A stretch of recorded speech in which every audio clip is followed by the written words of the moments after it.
உயிர்த்தெழுந்த இயேசு கிறிஸ்துவின் வல்லமை ஊழியங்கள் வழங்கும் வசனப் பெட்டகம். இயேசுவே கர்த்தர். இயேசுவையே தேவன் ஆண்டவரும் கிறிஸ்துவுமாக்கினார். இயேசுவே ராஜாதி ராஜா, கர்த்தாதி கர்த்தா. கிறிஸ்துவே மரித்தோர் மேலும் ஜீவனுள்ளோர் மேலும் ஆண்டவர். கிறிஸ்துவே போதகரும் ஆண்டவருமாயிருக்கிறார். வசனப் பெட்டகத்தின் இன்றைய தின கருப்பொருள் வெளிச்சம். தேவன் ஒளியாயிருக்கிறார், அவரில் எவ்வளவேனும் இருள் இல்லை. வெளிச்சத்தை குறித்ததான வேத வசனங்களை பார்க்கலாம். 1 பேதுரு 2:9 வாசிக்கிறோம், நீங்களோ உங்களை அந்தகாரத்தினின்று தம்முடைய ஆச்சரியமான ஒளியினிடத்திற்கு வரவழைத்தவருடைய புண்ணியங்களை அறிவிக்கும்படிக்கு தெரிந்து கொள்ளப்பட்ட சந்ததியாயும் ராஜரீகமான ஆசாரிய கூட்டமாயும் பரிசுத்த ஜாதியாயும் அவருக்கு சொந்தமான ஜனமாயும் இருக்கிறீர்கள். யோவான் 8:12 வாசிக்கிறோம், மறுபடியும் இயேசு ஜனங்களை நோக்கி, நான் உலகத்திற்கு ஒளியாயிருக்கிறேன், என்னை பின்பற்றுகிறவன் இருளிலே நடவாமல் ஜீவ ஒளியை அடைந்திருப்பான் என்றார். ஏசாயா 42:16 வாசிக்கிறோம், குருடரை அவர்களை அறியாத வழியிலே நடத்தி அவர்களுக்கு தெரியாத பாதைகளில் அவர்களை அழைத்துக் கொண்டு வந்து அவர்களுக்கு முன்பாக இருளை வெளிச்சமும் கோணலை செவ்வையுமாக்குவேன். இந்த காரியங்களை நான் அவர்களுக்கு செய்து அவர்களை கைவிடாதிருப்பேன். நீதிமொழிகள் 21:4 வாசிக்கிறோம், மேட்டிமையான பார்வையும் அகந்தையான மனமுள்ள துன்மார்க்கர் போடும் வெளிச்சம் பாவமே. நீதிமொழிகள் 13:9 வாசிக்கிறோம், நீதிமான்களின் வெளிச்சம் சந்தோஷிப்பிக்கும், துன்மார்க்கரின் தீபமோ அணைந்து போம்.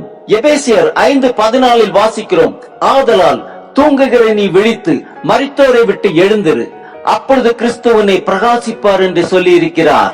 நீதிமொழிகள் 6:23 வாசிக்கிறோம், கட்டளையே விளக்கு, வேதனை வெளிச்சம், போதக சிற்சையே ஜீவ வழி. சங்கீதம் 139:12 வாசிக்கிறோம், உமக்கு மறைவாக இருளும் அந்தகாரப்படுத்தாது, இரவும் பகலை போல வெளிச்சமாயிருக்கும், உமக்கு இருளும் வெளிச்சமும் சரி.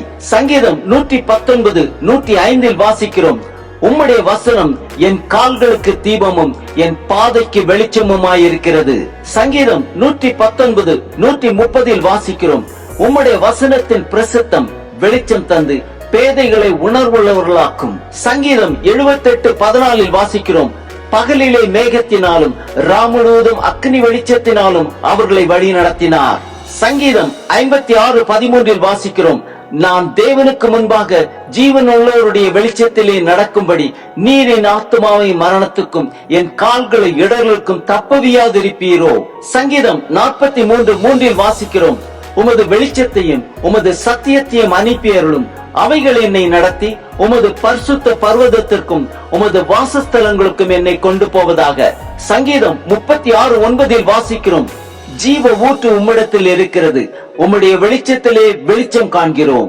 சங்கீதம் 27:1 வாசிக்கிறோம், கர்த்தரின் வெளிச்சமும் என் இரட்சிப்புமானவர், யாருக்கு பயப்படுவேன், கர்த்தரின் ஜீவனின் பலனானவர், யாருக்கு அஞ்சுவேன். சங்கீதம் 18:28 வாசிக்கிறோம், தேவரீர் என் விளக்கை ஏற்றுவீர், என் தேவனாகிய கர்த்தர் என் இருளை வெளிச்சமாக்குவார். ஏசாயா 60:19-20 வாசிக்கிறோம், இனி சூரியன் உனக்கு பகலிலே வெளிச்சமாயிராமலும் சந்திரன் தன் வெளிச்சத்தால் உனக்கு பிரகாசியாமலும் கர்த்தர் உனக்கு நித்திய வெளிச்சமும் உன் தேவனே உனக்கு மகிமையுமாயிருப்பார். உன் சூரியன் இனி அஸ்தமிப்பதில்லை, உன் சந்திரன் மறைவதும் இல்லை, கர்த்தரே உனக்கு நித்திய வெளிச்சமாயிருப்பார். உன் துக்க நாட்கள் முடிந்து போம்.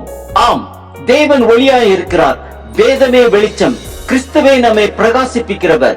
இரட்சிப்பின் பாத்திரத்தை எடுத்துக்கொண்டு கர்த்தருடைய நாமத்தை தொழுது கொள்வோம்.